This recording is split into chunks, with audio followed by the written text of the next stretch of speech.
அன்பின் பரலோக பிதாவே, இந்த வேலைக்கு அவன் நன்றியோடு துதிக்கிறோம், ஸ்தோத்திரிக்கிற ராஜா. சர்வ வல்லவரே ஸ்தோத்திரம், மாறாதவரே ஸ்தோத்திரம், மகிமையானவரே ஸ்தோத்திரம். கர்த்தாவே, இந்த நாளிலும் கூட என் தேவன் எங்களோடு கூட இடைப்பட வேண்டுமா செபிக்கிறோம். காலம் அப்பா பொல்லாததாக இருக்கிறதே ராஜா. கர்த்தாவே, இதோ இந்த நாட்கள் பொல்லாதவைகளாக இருக்கிறதே என் தேவனே. அப்பா, இந்த கடைசி காலத்தில் அப்பா கொஞ்ச காலம் மாத்திரம் உண்டென்று அறிந்து அப்பா மிகுந்த அப்பா கோபத்தோடு கர்த்தாவை பிசாசான இறங்கி இருக்கிறபடினால வெகு ஜாக்கிரதையாக இருக்க என் தேவன் எங்களுக்கு உதவி செய்யுங்கப்பா. அப்பா என் தேவன் நீங்கள் பொறுப்பெடுத்துக் கொள்ளுங்க, ஆசீர்வதிங்க. சத்திய ஆவியாகிய பரிசுத்தாவியானவரை சகல சத்தியத்தில் எங்களை நடத்துங்கப்பா. நீங்கள் பொறுப்படுத்துக்கொள்ள ராஜா, நீங்கள் பேசுங்க, நாங்கள் கேட்குறோம். ஏசி நமக்கு நல்ல பிதாவே, ஆமென். ஹல்லேலூயா. அருமையானவர்களே, இன்னைக்கு நம்ம ஒரு முக்கியமான காரியத்தை பார்க்க போகிறோம். ரொம்ப சீக்கிரத்திலே ஆண்டவருடைய வருகை இருக்குது. அதனால தான் பிசாசு ரொம்ப வேகமாக வேலை செய்கிறான். எல்லா இடங்கள்லையும் வேகமாக வேலை செய்கிறான். 5 இடங்களில் பிசாசு வேலை செய்கிறான். 1, போதகர்கள்கிட்ட வேலை செய்கிறான், போதகர்களுடைய குடும்பத்தில் வேலை செய்கிறான். அடுத்து ஊழியத்துக்கு உதவி செய்கிறவங்கிட்ட வேலை செய்கிறான். அடுத்து கொடுக்குறவங்ககிட்ட வேலை செய்கிறான், ஜெபிக்கிறவங்கிட்ட வேலை செய்கிறான். அதனால் நம்ம ரொம்ப ஜாக்கிரதையாக இருக்க வேண்டியவர்களாக இருக்கிறோம். ஏன்னா வேதம் நமக்கு சொல்லி தருகிறது.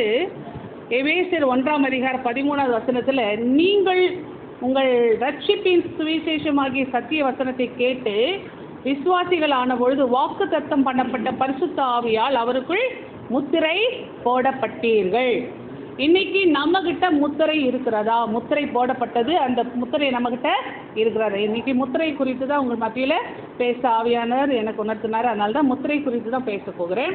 ரொம்ப முக்கியமான விஷயம். இப்போ பாருங்களேன், ஒரு போஸ்ட் ஆஃபீஸில் ஒரு போஸ்ட் பண்ணுறோம் இல்லையா?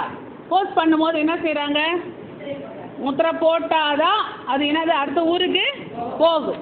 ஒரு பாஸ்போர்ட் எடுத்துங்க, பாஸ்போர்ட்டு கூட என்ன செய்யணும், ஒரு முத்திரை போட்டால் தான் அடுத்த நாட்டுக்கு போக முடியும். அந்த இடத்துல பாஸ்போர்ட் ஆஃபீஸில் அவன் எல்லாத்தையும் செக் பண்ணிவிட்டு அந்த எம்பசியில் வந்து என்ன செய்யணும், அவன் முத்திரை போட்டு அவன் எல்லாம் கரெக்டாக இருக்குது, நீங்கள் அந்த நாட்டுக்கு போகலான்னு சொன்னால் தான் போக முடியும். முத்திரை இல்லாமல் எந்த காரியமும் இல்லை. 2 முத்திரை இருக்குது. ஒரு முத்திரை கர்த்தர் போடுற முத்திரை, இன்னொன்று யார் போடுற முத்திரை? பிசாசு போடுற முத்திரை. பிசாசு முத்திரை போடுறதுக்கு ரெடி பண்ணிட்டான். இது சில இடங்களில் முத்திரை போடப்பட்டு கொண்டு இருக்கிறது. இப்போ பார்த்தீங்கன்னு சொன்னால் ஆதார் கார்டு மூலமாக அந்த நம்பருங்கள்லாம் வந்து என்னது ஒரு சிப்பு வழியாக ரெடி பண்ணி வச்சுருக்குறான். இப்போ நாளானது ரொம்ப சமயமாக இருக்கிறபடினாலே ரொம்ப ஜாக்கிரதையாக இருக்கணும். இப்போ ஈரான் நம்ம சொல்லிகிட்டு இருந்த அந்த காரியங்கள்லாம் நடந்துகிட்டே தான் இருக்குது. ஈரான் வந்து யுத்தத்தில் முழு மூசாக இறங்கி இப்போ பார்த்தீங்கன்னு சொன்னாக்க இஸ்ரேல் ஈரான் ரொம்ப சிவியராக யுத்தம் நடக்குது, போர் நடக்குது. இப்போ பாருங்களேன், கேஸ்லாம் தட்டுப்பாடு வரது ஆரம்பிச்சிச்சு. ஆனால் கேஸு பெட்ரோலுக்கெல்லாம் தட்டுப்பாடு கொஞ்சம் கம்மியாக தான் இருக்கும். ஏன்னா வேதம் சொல்லுகிறது எண்ணெய் குறித்தும் வெளிப்படுத்தின சொல்லும் போது எண்ணெய் குறித்தும் திராட்சை ரசத்தை குறித்தும் நீங்கள் பயப்பட வேண்டாம். ஏன்னா அதில் வந்து விலைவாசி ஏறாது. எதில் விலைவாசி ஏறுனா சாப்பாடு, உணவு பஞ்சம் தான் நிறைய வரும்.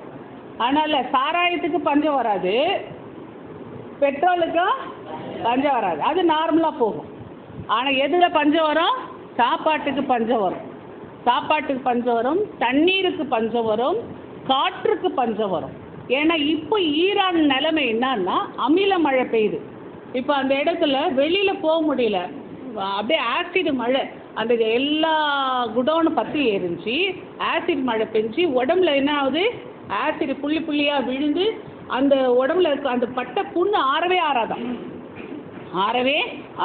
அந்த நிலைமை இருக்குது. இது இப்போ ட்ரையல், இது ட்ரையல் தான். ஆண்டவர் நமக்கு ஒரு ட்ரையல் தான் காமிச்சுருக்கிறார் உலகத்தில் அங்கங்கே சில விஷயங்களை, அக்னி மழை, அக்னியினுடைய காரியங்கள் எல்லாமே. ஆனால் இது ஒரு உலகம் முழுசுமே நடக்க போகிறது. உலகம் முழுசு எப்போ தெரியுங்களா? இன்னும் சில வருஷங்கள் சொல்ல சில மாதங்களில் கூட சொல்லலாம். ஏன்னா ரஷ்யா உள்ளே நுழைஞ்சிச்சுன்னா எப்போ வேணாலும் ஏசப்போ வந்துடலாம். ரஷ்யாவுக்காக தான் வெயிட்டிங், மணவாட்டி சபையும் வெயிட்டிங். ஆமாம், எல்லாருமே வெயிட்டிங். என்னது, இந்த ரஷ்யா மட்டும் யுத்தத்தில் நுழைஞ்சிச்சுன்னு வச்சிங்களா எப்போ வேணாலும் ஏசப்பா வரலாம். புரியுதுங்களா? அந்த ரஷ்யா மட்டும்தான் நமக்கு ஒரு மிகப்பெரிய அடையாளம். ஏன்னா மற்றது எல்லாமே ரெடி ஆயிடுச்சு. இப்போ பார்த்தீங்கன்னா ஏஐ டெக்னாலஜி இல்லையா?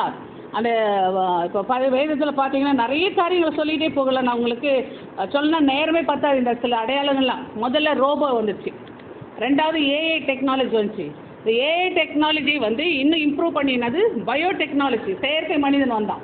அதாவது என்னென்னா மனுஷ உருவத்திலேயே உணர்ச்சிகளோடு குழந்தெல்லாம் பெற்று தர அளவுக்கு என்ன செய்கிறான், இந்த பயோடெக்னாலஜியில் ஏஐ வந்துடுச்சு. ரோபோலேயே ஏஐ வந்துடுச்சு பயோடெக்னாலஜியில். அடுத்து இப்போ வந்து என்னென்னா அந்தி கிறிஸ்து உலகம் முழுசும் வந்து எல்லா இடங்களிலும் அங்கங்கே இப்போ வந்து என்னது ஆம்னிபட்டன்ட்ன்ற மாதிரி எல்லா இடங்களிலும் அவன் வந்து நிற்கணும். அந்த மாதிரியான ஒரு நிகழ்வுக்கு ஒரு வருஷத்துக்கு முன்னாடி ரெடி ஆயிடுச்சு. ஹாலோகிராம் சொல்லிட்டு ஒன்று.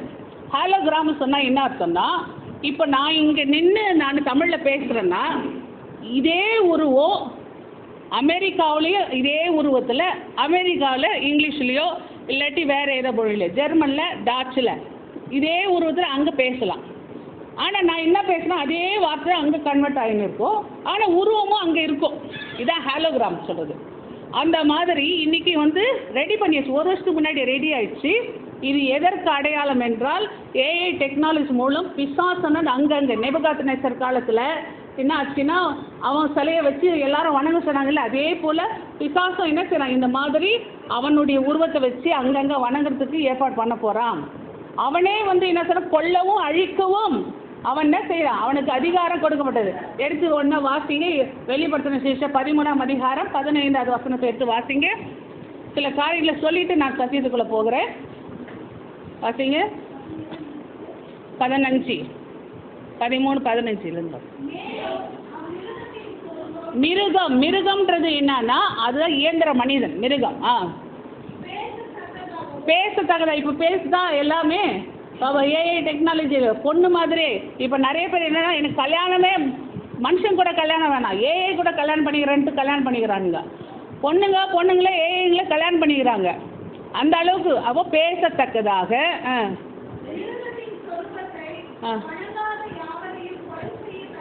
இப்போ சொன்ன மாதிரி அங்கங்கே ஹாலோகிராம் மூலமாக அங்கங்கே என்ன ஆகுது, சாத்தானானவன், அதாவது யூரோப்பியன் யூனியனில் இப்போ ஒரு லீடர் எழும்ப போகிறான். அவன் வந்து இப்போ மறைந்து இருக்கிறான், ஆனால் அவன் தான் மறைந்திருந்து இப்போ எல்லா காரியங்களும் செஞ்சுட்டு இருக்கிறான். இப்போ எப்ஸ்டீன் ஃபைல்னு சொல்லிட்டு ஒன்று தொடங்குச்சு, அதெல்லாம் கூட அவனுடைய ஏற்பாடு தான். இப்படி எல்லாமே வந்து என்னென்னா அவனுடைய கண்ட்ரோலில் இப்போ நடந்துட்டுருக்கு. ஆனால் அவன் மட்டும் வெளிப்படலை. அந்த மனுஷன் மட்டும் வெளிப்பட்டுட்டா அவன்கிட்ட ஃபுல் அண்ட் ஃபுல் சாத்தான் இறங்கிடும். இப்போ வந்து அங்கங்கே தான் சாத்தான் இறங்கி கொஞ்ச காலம் உண்டு என்று அவன் மிகுந்த கோபத்தோடு அவனுடைய தூதர்களை கொண்டு குடும்பத்தை கொலைச்சிட்டு இருக்கிறான். அப்புறமா எல்லாருடைய வாழ்க்கையும் சீரழிச்சிட்டு இருக்கிறான். ஊழியத்துக்கு உதவி செய்கிறவங்களை சீரழிக்கிறான். இப்போ பாருங்கள், நிறைய பேர் ஊழியத்துக்கு உதவி செய்கிறவங்களுக்கெல்லாம் நிறைய சிக்கு வியாதி, அதே போல் நிறைய பிரச்சனைகள், ஊழியக்காரர்களுக்கெல்லாம் நிறைய வியாதிகள், பிரச்சனைகள், போராட்டங்கள். இதெல்லாம் காரணம் என்னென்னா சாத்தான் வந்து கொஞ்ச காலம், ஏன்னா வஞ்சிக்கத்தக்கதான். மத்தேயு 24 சொல்கிற மாதிரி 22வது வசனம் 24வது வசனம் இதெல்லாம் பார்த்தீங்கன்னா வஞ்சிக்கத்தக்கதான அடையாளங்கள், சில காரியங்களை பிசாசன் வந்து செஞ்சுட்டு இருக்கிறான். அதாவது தெரிந்து கொள்ளப்பட்டவர்கள் விழுந்து போகணும். தெரிந்து கொள்ளப்பட்டவர்கள் என்னது விழுந்து போகணும். இப்போ நான் உங்களுக்கு சொன்னது அதுதான். முத்திரை வாங்கிட்டீங்க, காப்பாற்றிக்குங்க. முத்திரை வாங்கியிருக்கிறீங்க, காப்பாற்றிங்க. பரிசுத்த ஆவியானவரை அபிஷேகம் பெற்றிருக்கிறீங்க, காப்பாற்றிங்க. நேற்று கூட ஒரு சாட்சி சொல்லணும்னா, நேற்று 11 மணி ப்ரேயர் பண்ணும்போது ரூமுக்குள்ளே வானதிலாம் வருது. ரெகுலராக ப்ரேயர் பண்ணிட்டு இருக்கும்போது ஃபுல் அண்ட் ஃபுல் அப்படியே ஆவியானவர் உள்ள ரூம்குள்ளே ப்ரெசன்ஸு. அந்த ப்ரேயரில் வந்தவங்க பார்த்தாங்க. நிறைய பேருக்கு அது தெரியல, ஆனால் நான் ஃபோட்டோ பிடிச்சி நான் அனுப்பிச்சேன். ஃபுல் அண்ட் ஃபுல் அப்படியே ஃபுல்லாக அவ்வளோ பெருசு. அதாவது இப்போ தேவனுடைய கடைசி காலத்தில் இருக்கிறோம், ரொம்ப ஜாக்கிரதையாக இருக்கணும். ஆவியானவர் அசைவாடி கொண்டு இருக்கிறார். ஆவியானவர் சொல்கிற காரியங்களை தான் உங்களுக்கு மத்தியில் நான் சொல்லிட்டு இருக்கிறேன். ஆனால் நேபுகாத்நேச்சர் காலத்தில் பார்த்தீங்கன்னா இப்போ வந்து ஒரே மொழியில் வந்து இந்த உலகம் முழுக்க கண்ட்ரோல் பண்ணுறதுக்கு ஏற்பாடு பண்ணிட்டு இருக்கிறான். இப்போ பார்த்தீங்கன்னா ஏஐ வந்து இப்போ எப்படின்னா ஃபேஸ்புக் எப்படி மனுஷங்க இருக்கிறாங்களா அதே போல் ஏஐ வந்து இந்த மோல்ட் புக்குன்னு சொல்லிட்டு ஒன்று ஓப்பன் பண்ணிடுது. மோல்ட் புக் என்னது? Mould book.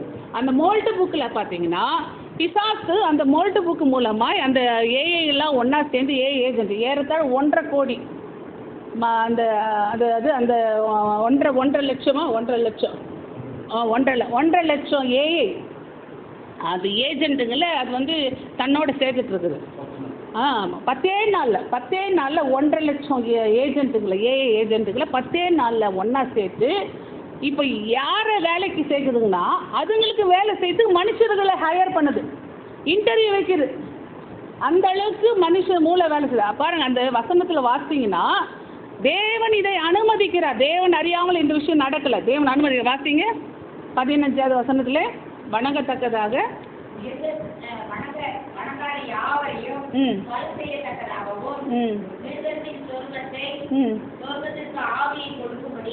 ஆவியை கொடுக்கும்படிக்கு தத்துவம் கொடுக்கப்பட்டது. கர்த்தர் அனுமதிக்கிறார். ஏன்னா இது ஃபில்டர் பண்ற காலம். ஜாக்கிரதையா இருங்க. ஃபில்டர் இது ஆண்டவர் ஃபில்டர் பண்றாரு. மத்தேயுல சொல்லும் பொழுது ஆண்டவர் சொல்றாரு, தூற்றுக்கூடை அவருடைய கரங்களில் இருக்கிறது, கோதுமை தனியாய் பதர் தனியாய் பிரிக்கிற காலம் ரொம்ப சமீபம். சொல்ல முடியாது, சில மாதங்கள்ல கூட என்ன வேணாலும் நடக்கலாம். இப்போ உலகமே பயந்துட்டு இருக்குது. எப்படின்னா, ஒரே ஒரு குண்டு போட்டா போதும். சகரியா 14 சொல்ற மாதிரி அந்த சதைகள்லாம் அழுகி தொங்குற அளவுக்கு ஒரு குண்டு, நியூக்ளியர் பாம்பு. எல்லா நாடுகளும் ஒரு குண்டு வச்சுருக்குது. ஒரு குண்டு போட்டால் போதும், ஒரு தேசமே அழிஞ்சிடும். அதாவது ஐரோப்பியான்னு அந்த ஐரோப்பியாவில் இருக்கிற எல்லாமே அழிஞ்சிடும். ஒரு கண்டமே அழிஞ்சிடும், கண்டமே அழியும். அந்த அளவுக்கு ரொம்ப கொடூரமான காலத்தில் இருக்கிறோம். ரொம்ப ஜாக்கிரதையாக இருக்கணும் அருமையானவர்களே. அந்த சதைகள்லாம் தொங்கி அழிகிற காலம். அக்னி ஃபுல் அண்ட் ஃபுல் அக்னி தான், அக்னி அழிவு தான், நெருப்பு தான், கந்தகந்தான் அழிவு. ஆகவே வெகு ஜாக்கிரதையாக இருக்க வேண்டிய அருமையானவர்களே. அதனால் இந்த நாட்களில் அந்த என்ன சொல்கிறது, குதிரைகள், அந்த முத்திரைகள்லாம் உடைப்பட்டு கொண்டிருக்கிற காலங்கள். இதெல்லாம் நான் உங்களுக்கு ஏற்கனவே சொல்லியிருக்கிறேன். நிறைய பேர் புதுசு, அதனால் தெரியாது. இருந்தாலும் இப்போ நம்ம பெற்றிருக்கிற இந்த முத்திரையோடு பிசாசு ஒரு முத்திரை போட போகிறான். அந்த முத்திரையும் யாரும் வாங்கக்கூடாது. இந்த முத்திரையை காப்பாற்றிக்கணும். அந்த முத்திரைக்கு இப்போ எல்லாம் ஏற்பாடு ஆயிடுச்சு, எல்லாம் போடுறதுக்கு ஏற்பாடு ஆயிடுச்சு. சில இடங்களில் போட்டுட்டு இருக்கிறாங்க.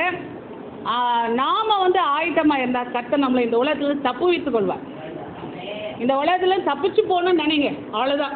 இந்த உலகத்துலேருந்து நம்ம தப்பிச்சுக்கின்னு போகணும். எல்லாத்தையும் விட்டுட்டு ஆண்டத்தில் பாரமான எல்லாவற்றையும் விட்டு இந்த திரளான சாட்சி ஆண்டத்தில் எபிரேயர் 12 முதல் வசனம் சொல்லும்போது, திரளான சாட்சியில் நமக்கு கொடுக்கப்பட்டது என்னென்னா, பாரமான எல்லாத்தையும் விட்டு கடாசிட்டு கர்த்தரை மட்டும் முன்னாடி இருக்கிற ஆண்டவரை நோக்கி நமக்கு நெருங்கி இருக்கிற பாவங்கள் எல்லாத்தையும் தள்ளிட்டு நமக்கு நியமித்து இருக்கிற ஓட்டத்தில் ஓடணும்.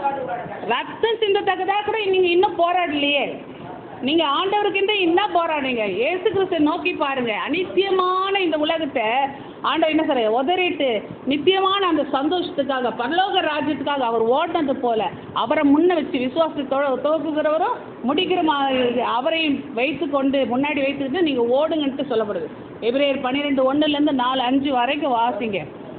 இப்போ ஆண்டவர் அதான் என்ன சொல்கிறாரு, அந்த வசனங்களில் பாவத்துக்கு விரோதமாக நீங்கள் போராடலையே, ரத்தம் சிந்தா அப்படி சொல்லிட்டு அவர் சொல்கிறாரு, நீங்கள் வேசி பிள்ளைகளாகாதபடிக்கு நீங்கள் சிச்சையை சகிக்க வேண்டும். தகப்பன் சிச்சையாக புத்திரன் உண்டோ. சில நேரங்களில் நமக்கு சிச்சைகள் வருது. ஏன்னா ஃபில்டர் பண்ணுற நேரம் ஆண்டவர் நம்ம தகுதிப்படுத்தி என்ன செய்கிறாரு, எடுத்துக்கொள்கிறார். ஆகவே இந்த நாளில் கூட நம்ம இந்த முதல் வசனத்தில் நம்ம பார்த்தோம். எபேசியர் 1:13 சொல்லியிருக்கிற மாதிரி, நீங்கள் உங்கள் ரட்சிப்பின் சுவிசேஷமாகிய சத்திய வசனத்தை கேட்டு விசுவாசிகள் ஆன பொழுது வாக்குத்தத்தம் பண்ணப்பட்ட பரிசுத்த ஆவியால் அவருக்குள் முத்திரை போடப்பட்டீர்கள். அருமையானவர்களே, இப்போ அந்த முத்திரை போடப்பட்ட நாம அந்த முத்திரையை நாம் காப்பாற்றி கொள்ள வேண்டும் என்று வேதம் சொல்கிறது. ஏன் சொன்னாக்கா, ஆண்டவர் 11 வசனம் சொல்லுது, கிறிஸ்துவின் மேல் முன்னே நம்பிக்கையாக இருந்த நாங்கள் அவருடைய மகிமைக்கு புகழ்ச்சியாக அதே நேரத்தில் 12 வசனம் சொல்லுது, அவருடைய தீர்மானத்தின்படி நம்ம முன்குறிக்கப்பட்டவர்கள், அதனால் அவருக்கு சுதந்திரமாய் தெரிந்து கொள்ளும்படிக்கு. ஹல்லேலூயா. இப்போ நாமெல்லாம் முன்குறிக்கப்பட்டதினாலே அவரை நம்புகிற பிள்ளைகளுக்கு ஆண்டவர் பரிசுத்த ஆவியினால் என்ன செய்கிறாரு, முத்திரை போடுகிறார்.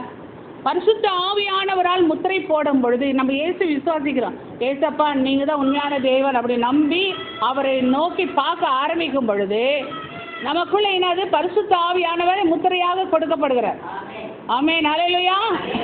எல்லாருக்குள்ளே பரிசுத்த ஆவியானவர் முத்திரையாக இருக்கிறார். ஆனால் அந்த ஆவியானவரை அனலாக்குறதும் அதை கம்மி பண்ணி போடுறதும் யார் கையில் இருக்குது, நம்ம கையில். இப்போ ஒரு விறகு வச்சு அடுப்பு பற்ற வைக்கிறீங்க.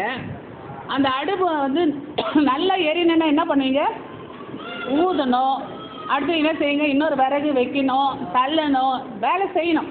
வேலை செய்யலைன்னா என்ன, அது அடுப்பு எரியாது. இன்னைக்கு நீ ஆண்டவர் நமக்கு சொல்கிற காரியம் அதுதான். இன்னைக்கு நமக்குள்ள பற்ற வைத்த அந்த அடுப்பு, அந்த நெருப்பு, ஆண்ட வைத்திருக்கிற அந்த அக்கினி, பரிசுத்த ஆவி என்ற அக்கினி நமக்குள் பற்றி எரிய வேண்டும் என்றால் நம்ம என்ன செய்யணும்? விறகு வைக்கணும். கீழ்ப்படிதல். விறகு என்னது? கீழ்ப்படிதல். ஊதணும். அது நம்ம என்ன செய்யணும்? ஊதி அனலாக்கணும். ப்ரேயர். நம்ம என்ன செய்யணும்? ப்ரேயர் பண்ணணும். இப்படியாக நம்ம என்ன செய்யணும்? ஜெபத்தில் நாம் தரிக்க வேண்டியவர்களாக இருக்கிறோம். நம்ம வாசிப்போம் எபேசியர் அந்த 1:12 வாசிங்க பார்க்கலாம். நமது சித்தத்தின் ஆலோசனைக்கு தக்கதாக எல்லாவற்றையும் நடக்கிற அவருடைய தீர்மானத்தின்படியே நாங்கள் முன்குறிக்கப்பட்டு கிறிஸ்துவுக்குள் அவருடைய சுதந்திரமாகும்படி சேர்த்துக் கொள்ளப்பட்டோம். ஆமென். அவருடைய சுதந்திரம் ஆகும்படி. சுதந்திரம் என்றால் என்ன? அவருடைய வாரிசுகள் ஆகும்படி, கடவுளுடைய பிள்ளைகள் ஆகும்படிக்கு ஆண்டவர் என்ன செய்யறார்? நம்மை தெரிந்து கொண்டார். வாரிசுனா என்னது? பரலோகத்தினுடைய வாரிசு. இப்போ வாரிசுனா சொத்துக்கு, ஆமாம், சொத்துக்கு உரிமையாளர். சொத்துக்கு என்னது? உரிமையாளர். இப்போ பரலோகம் நம்முடைய சொத்து. அப்போ அதுக்கு உரிமையாளர். இப்போ முத்திரை போட்டு நம்மளை முன்குறித்து நம்மை தெரிந்து கொண்டார்னா, எதுக்கு தெரிந்து கொண்டார்? எதுக்கு முத்திரை போட்டார்? அவருடைய மகிமைக்கு புகழ்ச்சியாக நம்மை தெரிந்து கொண்டது மட்டுமில்லை, அடுத்து என்ன செய்கிறாரு? அவருடைய சுதந்திரராய், அவருடைய வாரிசாய் பரலோகத்துக்கு வந்து சேரணும். அவங்க இடத்த அவங்க பட்டா போட்டு கொடுக்குறாரு. ஆமென். ஹல்லேலூயா. அப்போ பரலோகத்தில் நாம் போய் சேரணும் என்பதற்காக தான் அந்த முத்திரை போடப்படுது. இன்னைக்கு முத்திரையை நாம் காப்பாற்றினாதான் இந்த ஊர்ல இருந்து பரலோகத்துக்கு போக முடியும்.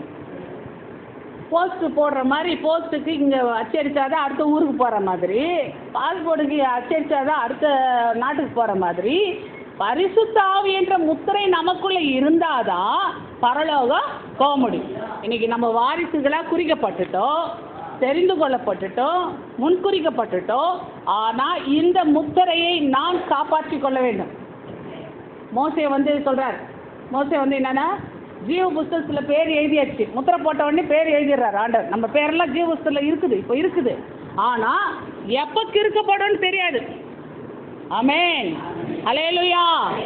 எபேசியர் 4:30 சொன்னது, அந்த வழியா மீட்கப்படும் நாளுக்கு என்று முத்திரையாய் பெற்ற பரிசுத்த ஆவியை துக்கப்படுத்தாதீர்கள். துக்கப்படுத்தினா கிறுக்கிடுவார். துக்கப்படுத்தினா என்ன ஆகிடும்? கிறுக்கப்பட்டு விடும்.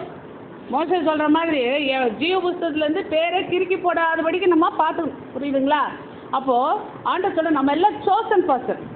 பழைய ஏற்பாட்டில் பார்த்தீங்கன்னா இஸ்ரவேல் புத்திரர்கள் யாத்திராகமம் 39ஆம் அதிகாரத்தில் பார்த்தீங்கன்னா அங்கே 12 இஸ்ரவேலுடைய நாமங்களை கோமேதக கல்கள், அந்த கற்கள் 12 விதமான கற்களில் அவர்களுக்கு வந்து என்ன சொல்ல, ஒரு பொன் குவளையில் அந்த கற்களை பதிச்சு அதில் வந்து பரிசுத்தம் அப்படின்னு சொல்லிட்டு ஒரு வெட்டு போடுவாங்க. அதாவது டை அடிக்கிற மாதிரி என்னது பேருங்களை எழுதுவாங்க. எழுதி என்னென்னா அது பாருங்கள், 30வது வசனம் யாத்திராகம் 30, 39, 30, 31 வசனம். அதில் பார்த்தீங்கன்னா பரிசுத்தத்தின் பட்டயத்தையும் பசு பொன்னினாலே பண்ணி கர்த்தருக்கு பரிசுத்தம் என்னும் எழுத்துக்களை அதிலே முத்திரை வெட்டாத வெட்டி அதை உயர பாதையின் மேல் கட்டும்படி கர்த்தர் மோசேக்கு கற்பித்தபடியே இளநீல நாடாவினால் கட்டினார்கள். போதும். இப்போ பாருங்க, இன்றைக்கு தேவன் வந்து என்ன செய்றார்? பழைய ஏற்பாட்டில இருந்து இன்றைக்கு வரைக்கும் தேவன் நமக்கு சொல்லி கொடுக்கிற காரியம் என்னன்னா, ஆண்டவர் பரிசுத்தம் உள்ள தேவன். கர்த்தராகிய நான் பரிசுத்தர், உங்கள் நடக்கைகள் எல்லாவற்றிலும் பரிசுத்தராயிருங்கள். இஸ்ரவேலில் 12 கோத்திரங்களை தேர்ந்தெடுத்து தேவன் சொல்லுகிற காரியம், பரிசுத்தம் என்னும் எழுத்துக்களை அதில் முத்திரையா போடு. பரிசுத்தம் என்னும் எழுத்துக்களை என்ன செய்ய? முத்திரையா போடு. அதை பரிசுத்த கிரீடம். இன்னைக்கு நமக்கு வந்து அபிஷேக கிரீடம், ஒரு கிரீடத்தை ஆண்டவர் கொடுக்குறார். முதல்ல மனுஷனுக்கு என்ன கிரீடம் வைக்கப்படுகிறது இந்த பூமியில? அபிஷேக கிரீடம். அதுதான் பரிசுத்த ஆவியானவர். அந்த அபிஷேக கிரீடம் நமக்கு முத்திரையாக கொடுக்கப்படுகிறது.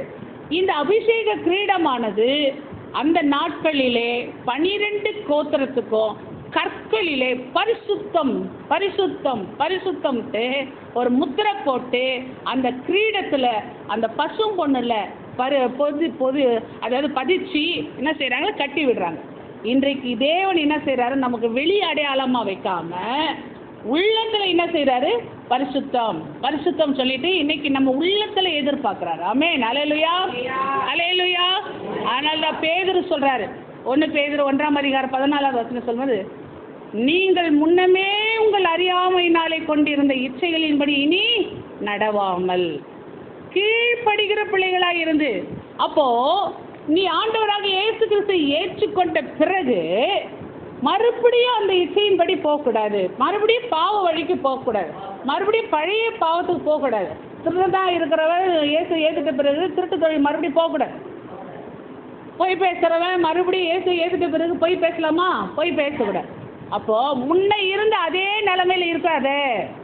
இயேசு கிறிஸ்துவை அந்த இச்சையின்படியே நடவாமல் கீழ்ப்படுகிற பிள்ளை, அதான் விறகு.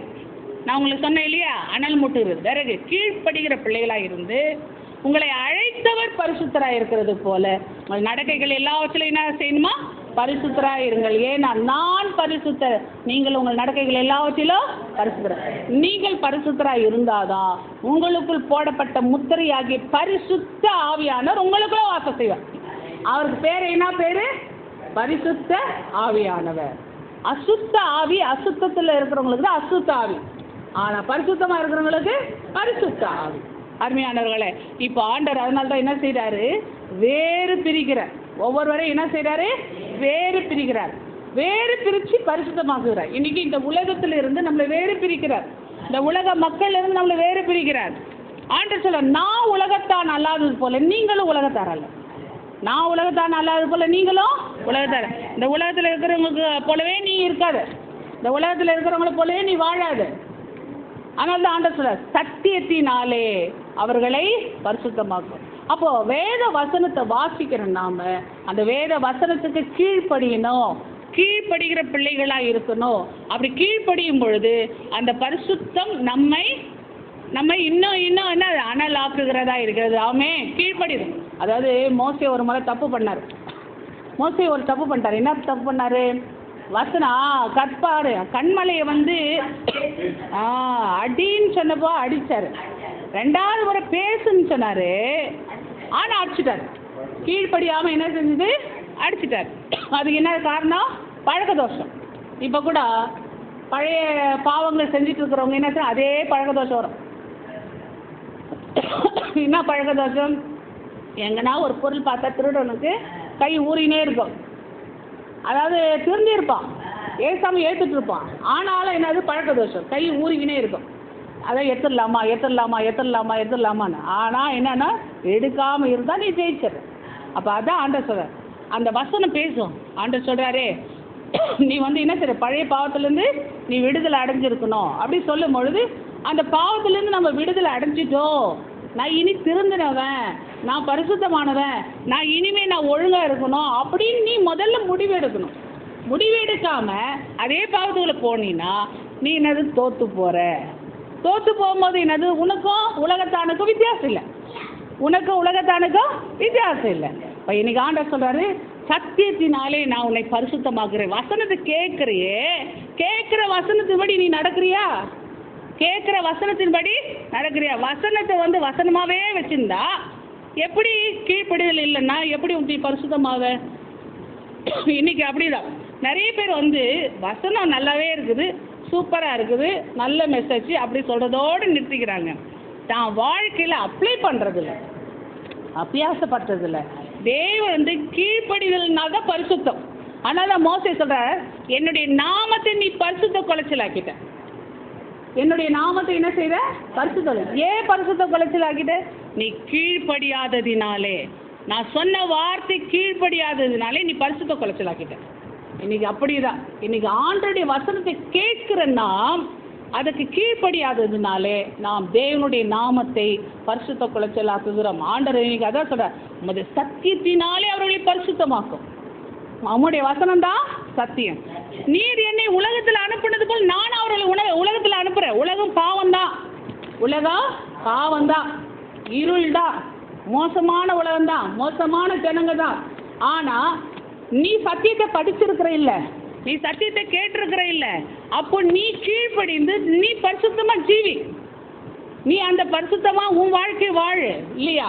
அப்போ ஆண்டவர் சொல்றாரு, இன்னைக்கு என்னுடைய வாழ்க்கை, என்னுடைய அந்த அனுபவங்கள் எல்லாமே என்னன்னா வசனத்துக்கு ஏற்ற மாதிரி நாம் வாழ வேண்டும். அருமையானவர்களே, உலகத்தில் உபத்திரம் இருக்கதான் செய்யும், திடன் கொள்ளுங்கள், நான் உலகத்தை ஜெயித்தேன். இந்த உபத்திரம் என்ன உபத்திரம்? கீழ்ப்படிய முடியாதபடிக்கான உபத்திரம். வசனத்துக்கு கீழ்ப்படிய முடியாது. அதாவது கோபம் வந்தால் கோபத்தை அப்படியே காட்டுறது, எரிச்சல் வந்தால் எரிச்சல் அப்படியே காட்டுறது. ஆண்டவர் சொல்கிறார், அதன் காலத்தில் அதன் கனிகளை கொடுத்து இலையுதிராத மரத்தை போல் இருப்பான், அப்பொழுதுதான் அவன் செய்வதெல்லாம் வாய்க்கும். இன்னைக்கு கோபம் வந்துச்சு, கோபத்தை அப்படியே காமிச்சின்னா எப்படி உன் கைகள் பிரயாசம் வாய்க்கும்? இன்னைக்கு கீழ்ப்படுதல் இல்லையே. வசனம் கேட்டு என்ன பிரயோஜனம்? வசனம் கேட்டு என்ன பிரயோஜனம்? கீழ்ப்படிதல் இல்லை. கீழ்ப்படிதல் இல்லைனால கர்த்தரை பரிசுத்தப்படுத்தலை, கர்த்தருடைய நாமத்தை தூஷிக்கிறோம். கர்த்தருக்கு கீழ்ப்படியாதனால நான் செய்வது வாய்ப்பது இல்லை. கர்த்தர் உங்களுடைய செய்கைகளை வாய்க்க செய்ய வேண்டும் என்றால் நாம் ஆண்டவருடைய வசனத்துக்கு என்ன செய்யணும்? கீழ்ப்படியணும். தன் காலத்தில் தன் கனியை தந்து இலையுதிராத மரத்தை போல் இருப்பான். தன் காலம் என்ன? கோபம், எரிச்சல், அந்த சூழ்நிலை வரும் பொழுது அதற்கு ஏற்ற கனி. கோபப்படுற நேரத்தில் என்ன செய்யணும்? அன்பு செலுத்து. எரிச்சல் படுற நேரத்தில் அன்பு செலுத்து. அந்த காரியங்கள் நீ செய்யும் பொழுது அதான் ஆண்டவர். உலகத்தில் உபத்திரம் இருக்கு. என்ன உபத்திரம்? நீ கீழ்ப்படிய முடியாதுதான், கஷ்டமாக தான் இருக்கும், சகிக்க தான் வேண்டும். நீ அதை சகிக்கிற பாரு, அதுதான் ஜெயம் எடுக்கிற ஒரு ஜீவியம், அதுதான் திடன் கொள்கிற ஒரு ஜீவியம். நீ அதுதான் தேவனுக்கு உகந்த ஒரு வாழ்க்கையா இருக்குது. அருமையானவர்களே, ஆனால் தான் ஆண்டவர் சொல்றார், மேகம் போல திரளான சாட்சிகள் இன்னைக்கு நம்ம சூழ்ந்து கொண்டு இருக்க பாரமான எல்லாவற்றையும் தள்ளிவிட்டு விசுவாசத்தை துவக்குகிறவர் முடிக்கிறவமாக்கி இயேசை நோக்கி நம்ம என்ன செய்யணும்? ஓட கடவோம். ஏன்னா 2வது வசனம் சொல்லுது, தமக்கு முன்னாடி வைத்திருந்த சந்தோஷத்தின் பொருட்டு. ஏசாமி செஞ்சார், தனக்கு முன்னாடி வைத்திருந்த சந்தோஷத்தை பொருட்டு அவமானத்தை எண்ணாமல். அவமானம் வந்துச்சு, நிந்த வந்துச்சு, எல்லாம் தான் வந்துச்சு. இயேசு கிறிஸ்து சொல்ற, வையப்படும் போது திருப்பி வையாமல். அவரை அடிச்சாங்க, திட்டுனாங்க, காயப்படுத்தினாங்க, எல்லாம் பண்ணாங்க, ஆனால் திருப்பி பேசவே இல்லை. இன்னைக்கு நாம என்னன்னா 1 தொடங்க 10 பேசுறோம், ஒரு வார்த்தைனா 10 பேசுறோம். அப்போ தேவன் அந்த இடத்துல கிரியை செய்யவே முடியாது. ஆண்டவர் சொல்றாரு, வையப்படும் போது திருப்பி வையாமல். அப்போ இந்த இடத்துல ஆண்டவர் சொல்றாரு, இன்னைக்கு நான் தேவனுக்காக என்ன செய்யறேன், என்ன சகிக்கிறேன். இன்னைக்கு நம்மளால சகிக்கிறதே இல்லையே. நம்ம வாழ்க்கையில சகிப்பு தன்மையே இல்லை, கீழ்ப்படுதல் இல்லை, சகிப்பு தன்மை இல்லை. தேவனுக்காக என்ன பிரயாசப்படுறோம் சொல்லுங்க பார்க்கலாம். வையப்படும் போது திருப்பி வையா. பாருங்க, ஆண்டவர் சொல்றாரு எபிரேயர் 12:2, அவர் தமக்கு முன் வைத்திருந்த சந்தோஷத்தின் பொருட்டு அவமானத்தை எண்ணாமல் சிலுவையை சகித்து தேவனுடைய சிங்காசனத்தின் வலதுபுறத்தில் வீற்றிருக்கிறார். அருமையானவர்களே, நீங்கள் இளைப்புள்ளவர்களாய் உங்கள் ஆத்துமாவில் சோர்ந்து பாரு. இனி சோர்வு வரதான் செய்யும். ஆண்டவர் பரிசுகிறார், நம்ம ஒவ்வொருவரையும் பரிசுகிறார், புடமிடுகிறார், நம்மை தகுதிப்படுத்துகிறார். தேவனுக்காக ஆண்டவர் சொல்ல, தேவனுக்காக, அவருடைய ராஜ்யத்துக்காக, அவருடைய ராஜ்யத்தினுடைய சுதந்திரத்தை பெற்றுக்கொள்வதற்காக நம்ம இன்னைக்கு ஓடிட்டு இருக்கிறோம். இன்னைக்கு நம்முடைய ஓட்டத்தை நாம் எப்படி ஓடுகிறோம்? இன்னைக்கு நம்முடைய ஓட்டத்தை எப்படி ஓடுகிறோம்? ஆத்துமாவில் சோர்ந்து போய் பின்வாங்கி போகிறோமா? அந்த ஆத்துமாவில் வருகிற இந்த போராட்டங்களை சகித்து, அந்த விபரீதங்களை சகித்து அவரை நாம் பார்த்துட்டு போகிறோமா? இன்னைக்கு பாருங்க, நம்மளுடைய ஓட்டம் எப்படி இருக்கிறது? உடனுக்குடனே ரிட்டன் பவுன்ஸ், பால் பவுன்ஸ் ஆகிற மாதிரி நம்ம பவுன்ஸ் பண்ணுறோம். இன்னைக்கு நம்ம அப்படி செய்தால் இன்றைக்கு உலகத்தில் நாம் ஜெயிக்கிறவர்களாக இருக்கவே முடியாது. கர்த்தருக்காக நம்ம வாழ்கிறவர்களாக இருக்கவே முடியாது. பாவத்துக்கு விரோதமாய் 4வது வசனம் இருக்குது, வாசிங்க. எபிரேயர் 12:4. பாவத்திற்கு விரோதமாய் போராடுகிறதில் ரத்தம் சிந்தப்படத்தக்கதாக நீங்கள் இன்னும் எதிர்த்து நிற்கவில்லையே. பாவனை என்ன? அது போய் விபச்சாரம் செய்து தான் பாவமா? வேசித்தனம் செய்து தான் பாவமா? இல்லை, சின்ன சின்ன பாவங்கள், சின்ன சின்ன காரியங்கள். அதற்கு விரோதமாய் ரத்தம் சிந்தப்படத்தக்கதாய் அப்படின்னா என்ன அர்த்தம்? அந்த ஒவ்வொரு விஷயத்துக்காகவும் நாம் தேவனுக்கு கீழ்ப்படியும் பொழுது சில நேரங்களில் நமக்கு ரொம்ப வலிக்கும். கீழ்ப்படிது ரொம்ப வலிக்கும். ஆண்டவருக்கு கீழ்ப்படிது ரொம்ப வலிக்கும். சில நேரங்களில் நம்ம சகிப்பது, சில துன்பங்களை சகிப்பது ரொம்ப வலிக்கும். ஆண்டவர் சொல்றாரு, கர்த்தருடைய சிட்சை அற்பமாய் எண்ணாதே, அவரால் கடிந்து கொள்ளப்படும் பொழுது சோர்ந்து போகாதே. அப்பதான் நாம பரலோகம் போக முடியும். இல்லையா? அங்கேதான் அந்த உலகத்தில் கைவிடப்பட்டா அக்னி. இப்போ ட்ரையல் போயினுக்குது. இதெல்லாம் நமக்கு ஒரு உதாரணம். இல்லைன்னா இங்கே தான் உட்காந்துக்கின்னு அக்னிக்குள்ளே தான் அகப்பட்டுக்கின்னு ஒவ்வொரு கலசம், இன்னும் 7 கலசம், அந்த 7 கலசத்தில் ஒவ்வொரு கலசத்துக்கும் ஒவ்வொரு அக்னி விதவிதமாக செய்யும். கீழேருந்து கிளம்பும், மேலேருந்து கொட்டும், பாம் போடும், வித்தியாசமாக இருக்கும். ஒவ்வொரு தூதர்கள் ஒவ்வொரு கலசத்தை கொட்டும் பொழுது என்னது கொப்பளங்களாக வரும், ஒவ்வொன்றா என்னது வித்தியாசமாக வரும். அருமையானவர்களே, ரொம்ப ஜாக்கிரதையாக இருக்கும். ஆண்டவர் சொல்ற, யாரிடத்தில் அன்பு கூறுகிறார்களோ அவர்களை தான் சிக்ஷிக்கிறாராம். தேவன் யாரை நேசிக்கிறாரோ அவர்களை தான் என்னதான் கடிந்து கொள்கிறாராம். யார் அப்போ பாருங்க, கர்த்தர் எவனிடத்தில் அன்பு கூறுகிறாரோ அவனை அவர் சிக்ஷித்து தாம் சேர்த்து கொள்கிற எந்த மகனையும் தண்டிக்கிறார் என்று பிள்ளைகளுக்கு சொல்லுகிறது போல் உங்களுக்கு சொல்லி இருக்கிற புத்திமதியை மறந்தீர்கள். இன்னைக்கு ஒரு கஷ்டம் வரும்போது நம்மளால தாங்க முடியல, ஒரு பிரச்சனை வரும்போது நம்மளால தாங்க முடியல இல்லையா? நம்ம என்ன செய்யணும்? சகிக்க வேண்டும். சிலதை நாம் சகிக்க வேண்டும், ஏற்றுக்கொள்ள வேண்டும். எல்லாருக்கும் கிடைக்கிற சிக்ஷை உங்களுக்கு கிடையாது இருந்தால் நீங்கள் புத்திரராய் இராமல் வேசி பிள்ளைகளாய் இருந்திருப்பீர்களே. இன்னைக்கு ஆண்டரை விட்டு வேற எங்கேயும் ஓடிட்டு இருப்போம். இன்னைக்கு சிக்ஷையை நாம் சகித்தோம் என்றால் நாம் தேவனுடைய பிள்ளைகள். இல்லை, சிக்ஷையை சகிக்க மாட்டேன், ஆண்டவருக்கு எதிர்த்து நின்றீர்கள் என்றால் நாம் தேவனுக்கு கீழ்ப்படியாமல் நம்மளுடைய சுய சித்தத்தின்படி, நம்மளுடைய எண்ணங்கள் போகிறபடி, நம்முடைய குணாதிசயங்கள் போகிறபடி நாம் வாழ்ந்தோம் என்றால், திருடனுக்கு அந்த திருட்டு புத்தி வர்ற நேரத்தில் அந்த திருட்டு வேலையை செய்யாமல் இருந்தால் அவன் ஜெயிக்கிறான். ஆனால் அந்த அவன் எண்ணத்தின்படியே அந்த கை ஊறினே இருக்கும்போது அந்த பொய் எடுத்துட்டான்னு வச்சுங்க, அவன் தோத்துட்டான். அப்போ என்னன்னா ஆண்டவர் சொல்கிறாரு, நீ அந்த சிக்ஷையை, அது ஒரு உபத்திரம் தான், அவனுக்கு பாடுதான், அவனுக்கு டெம்டேஷன் தான், ஆனால் அதை அவன் ஜெயித்தான் என்றால் அவன் தப்பிச்சுக்கிறான். அவன் சுதந்திரவாளி, தேவனுடைய பிள்ளை. பிசாசின் பிள்ளைக்கும் தேவனுடைய பிள்ளைக்கும் வித்தியாசம் உண்டு. அப்போ அவனுடைய கிரியைக்கு தக்க பலன். அப்போ அவனுடைய செயலில் அதை கொண்டு வர வேண்டும். இன்னைக்கு வாயில மட்டும் இல்லை, செயலில் கொண்டு வரணும். கர்த்தருடைய பிள்ளைகள் என்ன செய்யணும்?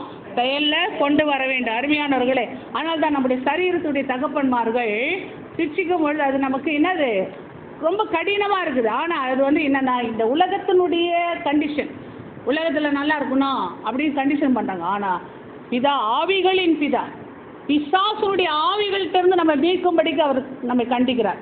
பிசாசனுடைய ஆவிகள்கிட்ட நம்ம மீட்கப்பட்டு அந்த பிசாசனுடைய வழியில் நடக்காதபடிக்கு அந்த வேசிதனம்ன்றது என்ன தெரியுங்களா? நம்முடைய சுய சரீரத்துக்கு துரோகம் பண்ணுறது தான் வேசிதனம். சுய சரீரம்னா யார் தெரியுமா?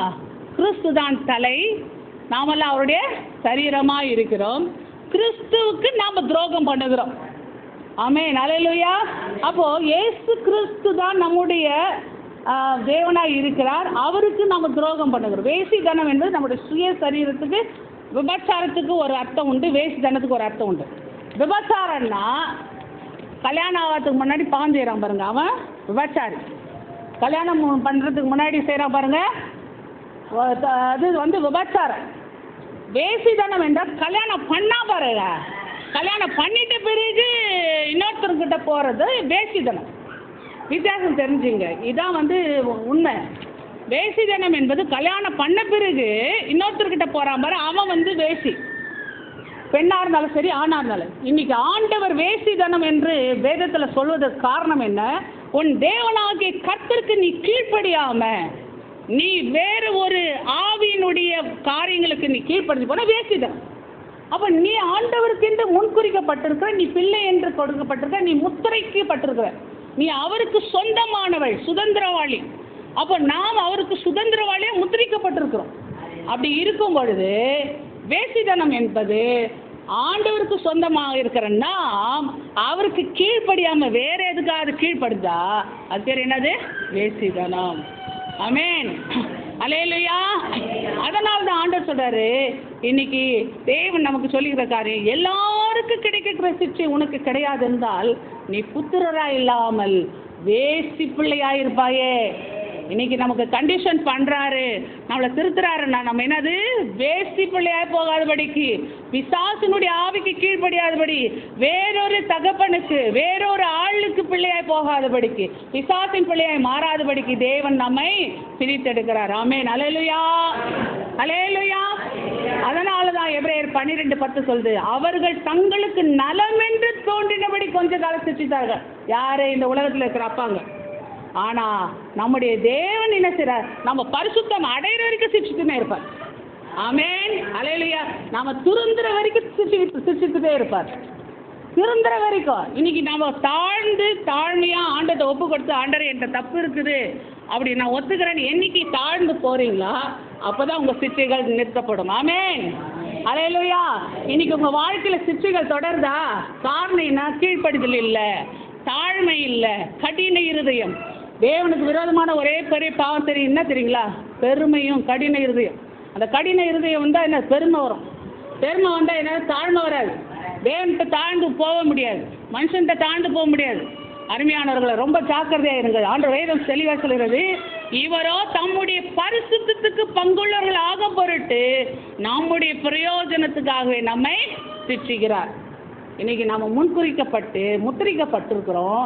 இன்னைக்கு முத்திரிக்கப்பட்டு இன்னைக்கு நம்முடைய வாழ்க்கையில் பல சோதனைகள் பாடுகள் வருதுன்னா கொஞ்சம் யோசிங்க. ஆண்டவருக்குள்ள நாம் இன்னும் தாழ்ந்து போகலை, இன்னும் நாமவே இருக்கிறோம், பெருமை உள்ளவர்களாக இருக்கிறோம், கடின இருதயம் உள்ளவர்களாக இருக்கிறோம். தேவன் அதான் சொல்றார், நம்முடைய பரிசுத்தத்துக்காக நம்முடைய பிரயோஜனத்துக்காக தேவன் நம்மை சிற்றிக்கிறார். ஆமென், ஹல்லேலூயா.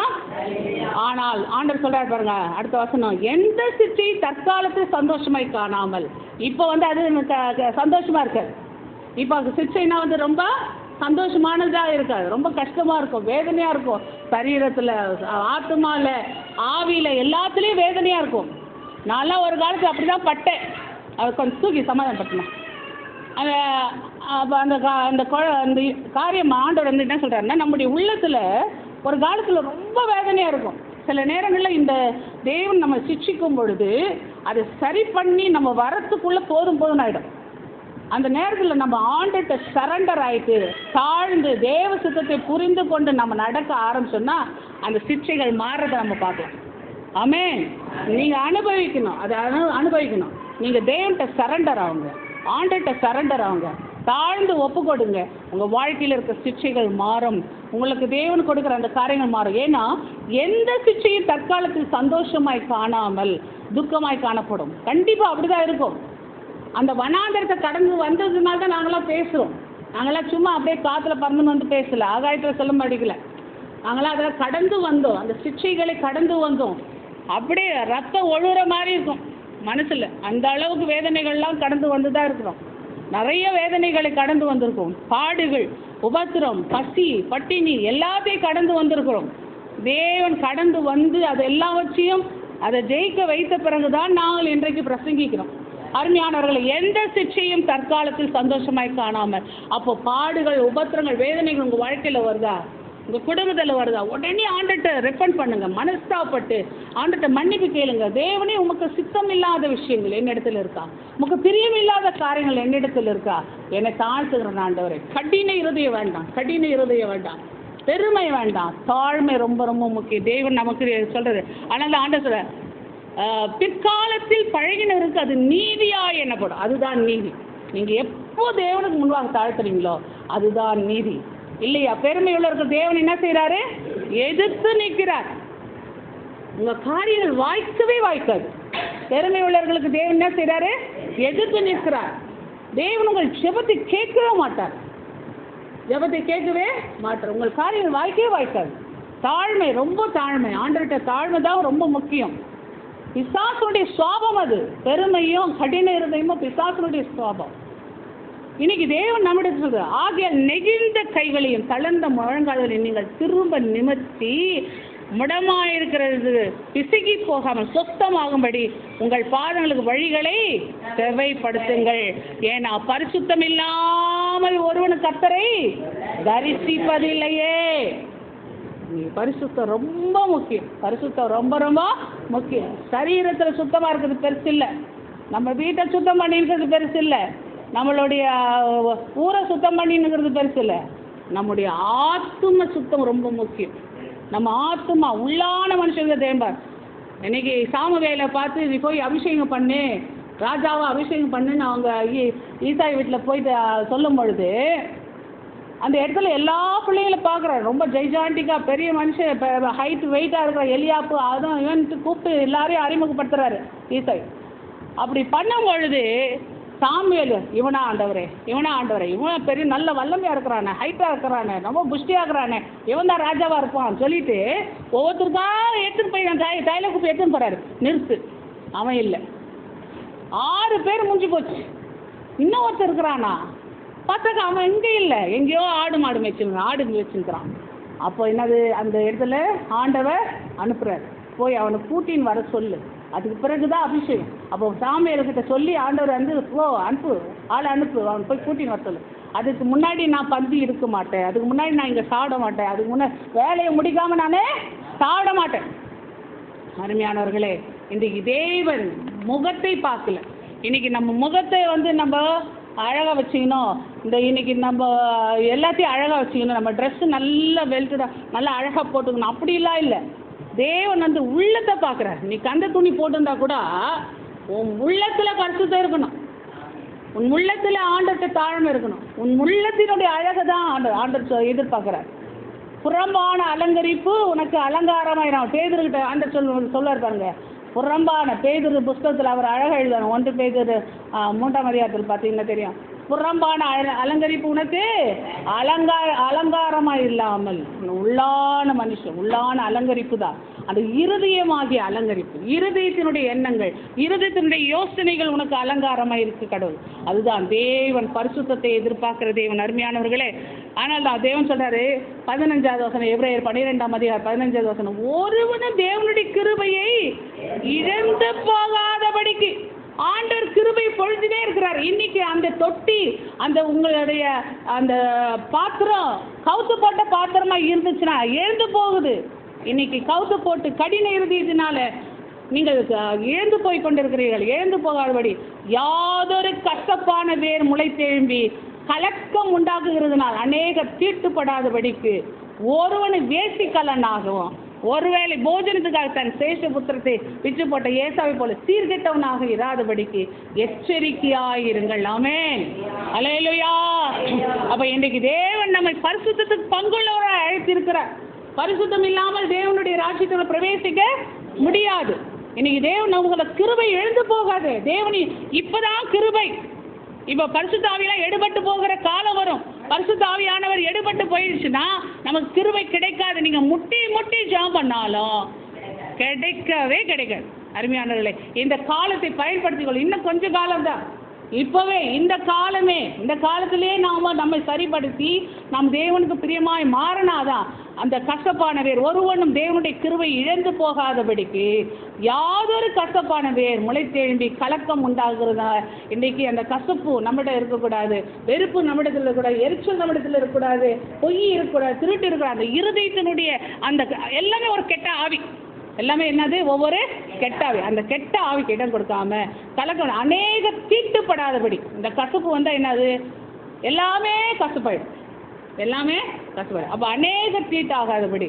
அப்போ எல்லாருக்குள்ளேயும் அது வந்து தீட்டு எல்லாருக்கும். அதனால வேசி கல்லனாக அப்போ கர்த்தர் கீழ்ப்படியாம பிசாசு கீழ்ப்படியுமா, அது வேசித்தனமா இருக்கிறது. அப்போ வேசியா இருக்காம ஆண்டவர் என்ன சொல்றாரு, தேவனுக்கு பிரியமுள்ள பிள்ளைகளாக ஒருவேளை போஜனத்துக்காக இந்த உலகத்தினுடைய காரியத்துக்காக ஏசா புத்திரபாவத்தை இழந்து போட்டான். இன்னைக்கு நாம் இப்படிப்பட்ட சுவாபங்களை கொண்டிருந்தோம் என்றால் தேவனுடைய ராஜ்யத்துக்கு பங்கு இல்லாதவர்களாய் மாறி போவோம். ஆண்டவர் சொல்றாரு, ஏசாவை போல சீர்கெட்டவங்களா இருக்காதீங்க, ஏசாவை போல சீர்கெட்டவங்களா இருக்காதீங்க. இன்னைக்கு எச்சரிக்கையா இருங்கள். இந்த உலகத்துக்காக, இந்த உலகத்தினுடைய காரியங்களுக்காக, பிசாசுடைய அந்த சுவாபங்களுக்காக இன்னைக்கு கோபம், எரிச்சல், பிடிவாதம், பொய், பித்தலாட்டம், திருடு, கொலை இந்த சுவாபங்களுக்காக, ஏமாத்துறது, வஞ்சிக்கிறது, இந்த சுவாபங்களுக்காக நீங்க என்ன செய்யாதீங்க, பரலோக ராஜ்யத்தினுடைய சுதந்திரத்தை எழுந்துப்பார். உங்களுக்குள் பெற்ற அந்த முத்திரையை காப்பாற்றி கொள்ளுங்கள். உங்களுக்குள் பெற்ற முத்திரையை காப்பாற்றி கொள்ளுங்கள். தேவன் நமக்கு சில படிப்பினைகளை கொடுக்கும் பொழுது அதை பயன்படுத்தி கொள்ளுங்கள். அதை தேவன் வந்து சொல்றார். ஆனால் பாருங்க, ஏனென்றால் பிற்பாடு அவன் ஆசீர்வாதத்தை சுதந்திரித்துக் கொள்ள விரும்பியும் ஆகாதவன் என்று தள்ளப்பட்டதை அறிவீர்கள். ஒருவேளை ஆண்டவருடைய வருகை சீக்கிரமாக இருந்து ஒருவேளை தகுதியானவர்கள் நாம் எடுத்துக்கொள்ளப்பட்ட பிறகு கைவிடப்படுகிற நிலைமை மிகவும் மோசமாக இருக்கும். அப்போது எவ்வளவோ அழுதாலும் எடுத்துக்கொள்ளப்பட முடியவே முடியாது. அப்போல்லாம் வெட்டுண்டு ரத்த சாட்சி தான். அப்படியே இருக்கணும்னா கூட ரத்த சாட்சி தான். ரத்தம் சிந்தாமல் ஒன்று அந்த நாளில் நடக்கவே நடக்காது. அருமையானவர்களே, ரொம்ப வெளிச்சமாக நிறைய காரியங்கள் ஆண்டவர் சொல்லிகிட்டே தான் இருக்கிறார். ஜாக்கிரதையாக இருங்க. ஆனால் ஆண்டவர் சொல்ற வேசித்தனத்துக்கு விலகி ஓடுங்க. தேவனுக்கு கீழ்ப்படியல்னா வேசித்தனம் தான். ஆண்டோடைய வசனத்துக்கு கேட்டுட்டு நீ கீழ்ப்படியல்னா என்னது? அது வேசித்தனம். அவ்வளோதான். அதான் தெரியல. ஆனால் தான் ஆண்டவர் நிறைய இடத்துல வேசித்தனம் சொல்லினே இருப்பார். நான் அதான் கேட்டேன், என்ன ஆண்டவர் இந்த வார்த்தை சொல்லினே இருக்கிறீங்களே? விபச்சாரம் வேசித்தனம். விபச்சாரன்றது சரீர பிரகாரம், வேசித்தனன்றது ஒரு கல்யாணம் கட்டின பிறகு நடக்கிற ஒரு காரியம். அப்போ நீ எனக்குன்னு முத்திரிக்கப்பட்டிருக்கிற, நீ என்னுடையவள். நீ என்னுடையவளாக இருக்கும் பொழுது ஏன் சுவாபத்துக்கு நீ வராம வேற சுவாபத்துக்கு போனீங்கன்னா நீ வேசித்தனம் தான் பண்ற. ஆமென், அல்லேலூயா.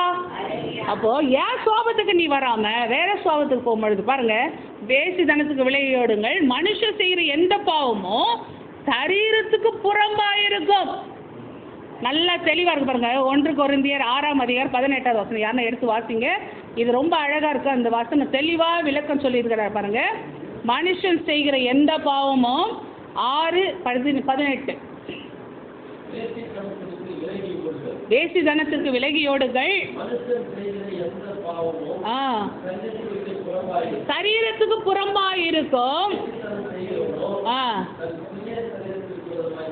தன் சுய சரீரம் யாரு? இயேசு கிறிஸ்துவுக்கு நாம் விரோதமாய் பாவம் செய்கிறோம். ஏன்னா இந்த உடல் யாருடையது? அவருடைய ஆலயம். இந்த சரீர ஆவியான நமக்குள்ளே வாசம் செய்கிறார். அப்போ தேவனுக்கு விரோதமாக நாம் பாவம் செய்கிறோம். அதனால தான் ஆண்டவர் சொல்ற விக்கிரக ஆராதனைக்கு விலகி ஓடுங்கள்.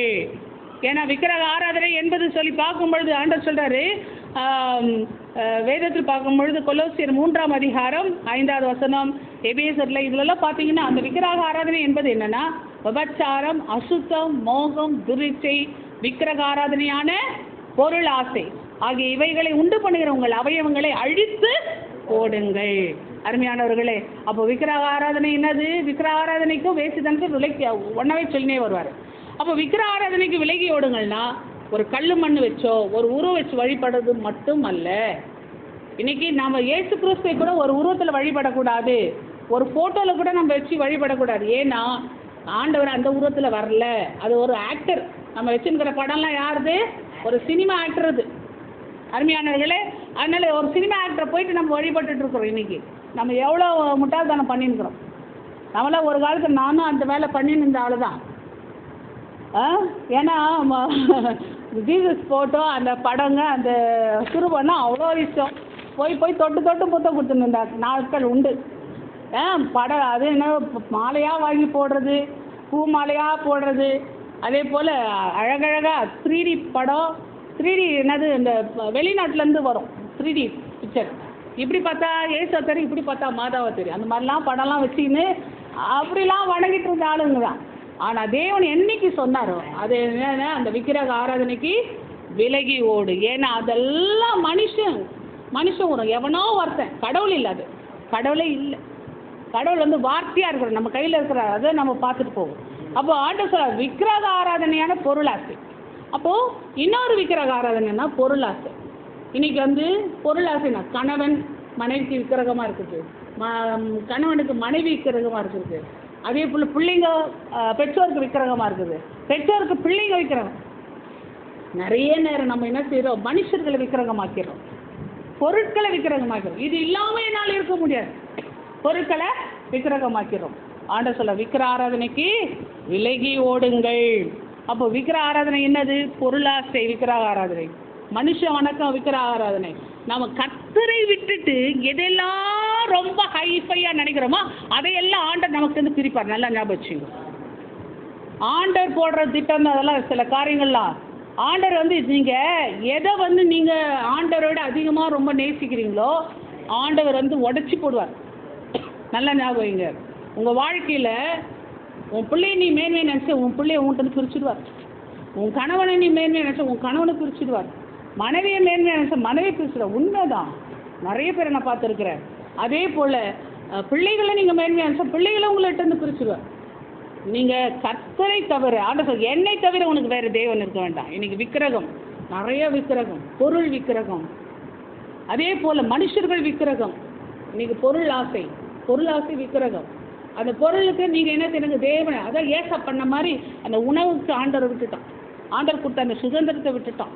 இன்னைக்கு நம்ம அது மாதிரிலாம் செய்யக்கூடாது அருமையானவர்களே. அதனால தான் ஆண்டவர் சொல்கிறாரு, திருடரும் பொருளாசைக்காரரும் 1 கொரிந்தியர் 6:10 சொல்லும்பொழுது, திருடரோ பொருளாசைக்காரரோ வெறியரோ உதாசீனரோ கொள்ளைக்காரரோ தேவனுடைய ராஜ்யத்தை சுதந்தரிப்பதில்லை.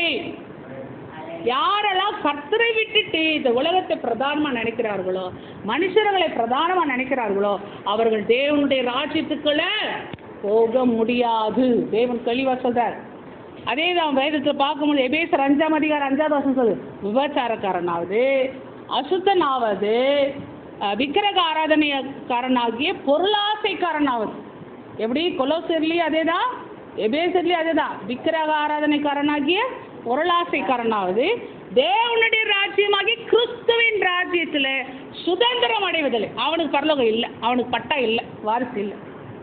எவ்வளோ தெளிவாக சொல்கிறார் பாருங்க. ஜாக்கிரதையாக இருங்க. ஆனால் தான் ஆண்டவர் சொல்கிறாரு, நீ காண்கிறவைகள் எல்லாம் அனித்தியம். 2 கொரிந்தியர் 4:16-17 சொல்லும்போது, நீ காண்கிறவைகள் எல்லாம் மனுஷன் அனித்தியம், எல்லாமே அனித்தியம். காணாதவைகளோ நித்தியம். அதுதான் காணாதவைகளுக்கு தான் நம்ம ஓடின்னு இருக்கிறோம். அதுதான் விசுவாசம். அந்த விசுவாசத்துக்காக தான் தேவன் அழைத்திருக்கிறார். ஆனால் இன்னைக்கு பிசாசு என்ன செய்கிறா, உறுதி இல்லாத ஆத்துமாக்களை இப்படிப்பட்ட காரியங்களில் மயக்கி 2 பேர் 2:14 சொல்லும் பொழுது, உறுதி இல்லாத ஆத்துமா, நம்ம ஸ்டெடியாக இல்லை, நம்ம ஆத்துமா பயலமாக இருக்குது, வளவளன்னு இருக்குது, கொலகொலன்னு இருக்குதுன்னு வச்சிங்களேன், எந்த பக்கம் சாயதும் தெரியாத இருக்கிற ஆத்துமா தான் பிசாசு வஞ்சிக்கிறான். அவனை வஞ்சித்து என்ன செய்கிறான்னா, தந்திரமாக பிடிச்சி பொருளாசையில் பழகி இருதயத்தை சாபத்தின் பிள்ளைகளாக மாற்றுறான். ஆமென், அல்லேலூயா. அதனால தான் தேவன் சொல்கிறாரு, ரொம்ப ஜாக்கிரதையாக இருங்க. கடைசி காலம், உங்களுக்குள் வந்த முத்திரையை காப்பாற்றிக் கொள்ளுங்கள். மீட்கப்படும் நாளுக்கென்று முத்திரையாய் பெற்ற பரிசுத்த ஆவியானவரை துக்கப்படுத்தாதீர்கள். அதனால தான் ஆண்டவர் நமக்கு தெளிவாய் சொல்கிறார். இன்றைக்கி நம்ம ஒவ்வொருவரும் நம்ம கர்த்தருடைய சமூகத்தில் நம்மை நாமே ஆராய்ந்து அறிய வேண்டும். இன்றைக்கு 1 தீமோத்தேயு 6:6 சொல்லும்போது, பொருளாசையுள்ள எல்லாருடைய வழி இதுதான். என்ன வழி? அது தன்னை உடையவர்களை உயிரை வாங்கும், அவங்களே அழிச்சிடும். இன்னைக்கு பாருங்க, பொண்ணையும் பொருளையும் சேர்த்துட்டு இந்த காஃபி, ஒரு உலகத்திலே விலையுயர்ந்த காஃபி ஒருத்தர் இது பண்ணுவான், அந்த பிராண்டு காஃபி டே எவ்வளோ சம்பாரிச்சான். லாஸ்ட்ல அவன் என்ன கடை, எவ்வளோ சம்பாரிச்சான், எவ்வளோ பேர், எவ்வளோ புகழ், லாஸ்ட்ல ஒன்றும் இல்லை, செத்து போயிட்டான். சூசைட் பண்ணிட்டான். அருமையானவர்கள் ஜாக்கிரதையாக, நம்முடைய உயிர் நரகத்துக்கு போகக்கூடாது. பைத்தியக்காரர்கள் பொருளாசையினால என்ன செய்கிறார்கள், முட்டாள்தனம் பண்ணுகிறார்கள். நீ செத்து போனீன்னா எங்கே போக போகிற? நரகத்துக்கு தான். தற்கொலை பண்ணிக்கிறேன், சூசைட் பண்ணுறேன்ற ஆவி உடையவர்கள்லாம் எங்கே போவாங்க? நரகம்தான். அவ்வளோ சம்பாதிச்சு பேர் என்ன பிரோசனம்? ஒருத்தர் சிஎஸ்ஐயில் ஒரு ஃபேமிலி அப்படி தான் பண்ணிக்கிறான். சின்ன வியாதி, மனைவி கேன்சர் வந்துச்சா சூசைட் பண்ணிக்கணும். பைத்தியக்காரன் மனைவி கேன்சரா, அதுக்கு சூசைட் பண்ணிக்கலாம். மனைவி விக்கிரகம், தன் உயிரை மாய்த்துக்கிறோம். பைபிள் என்ன சும்மாவா சொல்லுது? அருமையானவர்களே, இன்னைக்கு ஜாக்கிரதையாக இருக்க வேண்டும். கடைசி காலம், பிசாசான ஒவ்வொரு உயிரையும் ஒவ்வொரு ஆத்துமாக்களையும் நரகத்துக்கு இழுத்துட்டு இருக்கிறான். கவனமாக இருங்க. ஆனால் தான் ஆண்டவர் சொல்ற, பொருளாசை உள்ள எல்லாருடைய வழி இதுவே, இது தன்னை உடையவர்களின் உயிரை வாங்கும். தனக்கு சொந்தமானவர்கள், தன்னுடைய உயிர், மற்றவங்களெல்லாம் ஒன்றும் இல்லை, எல்லாரையும் அது உயிர் வாங்கிட்டு இருக்கும். ஜாக்கிரதை இருங்கள். போதும் என்கிற மனசுடன் கூடிய தெய்வ பக்தி தான் ஆதாயம். ஆமாம், மிகுந்த ஆதாயம். இருக்கிற வாழ்க்கை, சின்ன வாழ்க்கையில் நம்ம என்ன செய்யணும், மிகுந்த ஆதாயத்தோடு நம்ம வாழறது. அந்த ஆதாயம், அந்த போதும் என்ற மனசு, திருப்தி, அதுதான் நமக்கு ஆதாயம். கர்த்தரை நம்ம இந்த கர்த்தரிடத்தில் நம்ம கொண்டு போய் சேர்க்கக்கூடியது அதுதான். உலகத்தில் நாம் கொண்டு வந்தது ஒன்றுமில்லை, கொண்டு போகிறதோ ஒன்றுமில்லை. உண்ணவும் உடுக்கவும் நமக்கு உண்டாயிருந்தால் அது போதும் என்று இருக்க கடவோம். ஐஸ்வர்யவான்கள் விரும்புகிறவர்கள் சோதனையில தான் கண்ணியில தான் மாட்டிக்கிட்டு கஷ்டப்படுவாங்கன்ட்டு வேதனை சொல்லு. சோதனையிலும் கண்ணியிலும் மனுஷரை கேட்டிலும் அழிவிலும் அமிழ்த்துறதும் மதிக்கேடும் சேதமான பலவித இச்சைகளில் விழுகிறார்கள். நீங்க தேவனுடைய சித்தத்துக்கு மாறா யோசித்தீங்கன்னு வச்சீங்கன்னா பலவிதமான கேட்டுலையும் கண்ணியிலையும் மாட்டிக்கிட்டு ரொம்ப அவஸ்தையா இருக்கும். ஜாக்கிரதையா இருங்க. 1 தீமோத்தேயு 6:9 சொன்னார், ஐஸ்வர்யவான்கள் ஆக விரும்புகிறவர்கள் சோதனையிலும் கண்ணியிலும் மனுஷரை கேட்டிலும் அழிவில் அமிழ்த்துகிற மதிகேடும் சேதமான பலவித இச்சைகளினாலே விழுகிறார்கள். அவை பணாசை எல்லா தீமைக்கும் வேறாயிருக்கிற சிலர் அதை இச்சித்து விசுவாசத்தை விட்டே வழி போயிடுறாங்க. விசுவாசமே இல்லை, விசுவாசத்தை விட்டு போயிடுறாங்க, ஆண்டரை விட்டு விலகிடுறாங்க. காரணம் என்ன? பண ஆசை தேவனை விட்டு விலக வைக்குது. பண ஆசை தான் எல்லா தீமைக்கும். அந்த பணம் உள்ள உங்க குறுக்க வந்த உடனே கடவுளை மறந்துடுறாங்க, எல்லாரையும் மறந்துடுறாங்க. பண ஆசை தேவனை விட்டு உங்களை விலக்கி விடுகிறது. பிசாசு கொஞ்சம் கொஞ்சமா நரகத்தின் பக்கம் இழுத்துட்டு இருக்கிறான். ஜாக்கிரதையா இருக்க வேண்டியது அவசியமா இருக்கிற பாருங்க. அதனால தான் வேதம் சொல்லுகிறது, அந்த விக்கிரக ஆராதனை அந்த பொருளாசை உள்ளவர்கள் தேவனுடைய ராஜ்யத்தில் கிறிஸ்துவின் ராஜ்யத்தில் பிரவேசி. அதனால கண் கட்ட பிறகு சூரிய நமஸ்காரம் கூடாது. கண்ணு இப்போ இருக்கும் போதே சூரியன் இருக்கும் போதே நாம செய்ய வேண்டிய விஷயங்களை செய்து விடுறது. இன்னும் கிருபை எடுபட்டு போகிற காலம் வந்துச்சு. ஆனால் நம்முடைய ஆத்துமாக்களை காப்பாற்றும்படி தீமையை விட்டு விலகி நம் நன்மையை பற்றிக்கொள்ள வேண்டியவர்களாக இருக்கிறோம். மாறுபாட வழியை விட்டு கர்த்தருடைய வழியில நாம் நடக்க வேண்டும். தன் ஆத்துமாவை காக்கிறவன் அவைகளுக்கு தூரமாய் விலகி போவான் என்ற நீதிமொழிகள் 22:5 சொல்லுது. ஆகவே பாருங்க, தன்னுடைய ஆத்துமாவை தீமை விட்டு விலகுகிறவன், தீமையான காரியம் தெரியுதா, ஆண்டவர் உணர்த்துறாரா, அதை விட்டு விலகுற தன் ஆத்துமாவை காப்பாற்றுகிறான். ஆமா, தன் ஆத்துமாவை காப்பாற்றுகிறான். பாருங்க, நம்ம ஆண்டவருக்கு தான், நம்ம ஆத்துமாவை சரீரம் ஆண்டவருக்கு தான் சொந்தம். ஆனால் நம்ம ஒப்பு கொடுக்க வேண்டும். என் ஆத்மாவும் சரீரமும் என் ஆண்டவருக்கே சொந்தம், இனி வாழ்வது நான் அல்ல, என்னில் இயேசு வாழ்கிறார். என் ஆத்மாவும் சரீரமும் என் ஆண்டவருக்கே சொந்தம், இனி வாழ்வது நான் அல்ல, என்னில் இயேசு வாழ்கிறார். நம்ம ஒப்பு கொடுப்போம். இயேசு தேவா அர்ப்பணித்தேன், என்னையே நான் அர்ப்பணித்தேன். இயேசு தேவா அர்ப்பணித்தேன், என்னையே நான் அர்ப்பணித்தேன். ஏற்றுக்கொள்ளும், ஏந்திக் கொள்ளும், ஏற்றுக்கொள்ளும், ஏந்திக் கொள்ளும், என் இதயம் வாசம் செய்யும். ஆமென். ஆண்டவர் என்ன சொல்றாரு? நம்ம ஆத்மாவையும் சரீரத்தையும் தேவனுக்கு ஒப்பு கொடுக்க வேண்டும். ஏன்னா ஆண்டவர் சொல்ல, இந்த பாலித்துக்குரிய இச்சையிலிருந்து நீ விலகி ஓடு, சுத்த இறுதியோடு கர்த்தரை தொழுது கொள்கிறவனுடைய நீதி விசுவாசத்தை அன்பையும் சமாதானத்தை அடைபடி நாடு. இதுதான் தீமோத்தேயுக்கு நல்ல ஆலோசனையா சொல்றாரு. 2 தீமோத்தேயு 2:22 சொல்லுங்க. அருமையானவர்களே, எப்படி யோசேப்பு தன்னுடைய பாவ சூழ்நிலை விட்டு வஸ்திரத்தை கூட விட்டுட்டு ஓடுறான் பாருங்க, தன்னை காத்துக்கொள்ள. அது மாதிரி இன்னைக்கு இந்த சூழ்நிலையில, இந்த உலகத்துல நாம் எல்லாவற்றையும் விட்டு கர்த்தருக்கென்று ஓடுகிறவளா இருக்கணும். வைராக்கியம், பரிசுத்தத்துக்கு என்று நம்ம ஓடுகிறவளாய் நாம் மாற வேண்டும். நாம ஒவ்வொருவரும், ஏன்னா வேதம் சொல்றது 1 பேதுரு 2:11 பிரியமானவர்களே, அந்நியர்களும் பரதேசிகளா இருக்கிற நீங்கள் ஆத்துமாக்கு விரோதமாய் போர் செய்கிற மாம்ச இச்சைகளை விட்டு விலகி, புறஜாதிகள் உங்களை அக்கிரமக்காரர் என்று விரோதமாய் பேசும் விஷயத்தில் அவர்கள் உங்கள் நற்கிரிகளை கண்டு அவற்றில் இந்த சந்திப்பின் நாளில் ஏசாமி வரும்பொழுது தேவனை மகிமைப்படுத்தும்படி நல் நடக்கையுள்ளவர்களாய் நடந்து கொள்ளுங்கள் என்று புத்தி சொல்லுகிறேன். அப்போ அருமையானவர்களை, இந்த நாளிலே தேவன் அவங்க சொல்ற காரியம், நாம் அந்நியர்கள் பரதேசிகள், இந்த பூமி நமக்கு சொந்தம் அல்ல. இந்த பூமி நமக்கு சொந்தம் இல்லை. இருக்கிற வரைக்கும் இந்த பூமி என்னது, கர்த்தருக்கு என்று எல்லாவற்றையும் நாம் செய்ய வேண்டும். நம்ம ஒரு வீடு கட்டுறோமா, ஒரு வாசல் கட்டுறோமா, ஒரு பிரேயர் ஹால் கட்டுறோமா, நம்ம ஒரு இது போகிறோமா, கர்த்தருக்கு என்று, எல்லாமே கர்த்தருக்கு என்று. நமக்கென்று எதுவும் இல்லை, நமக்கென்று எதுவும் இல்லை.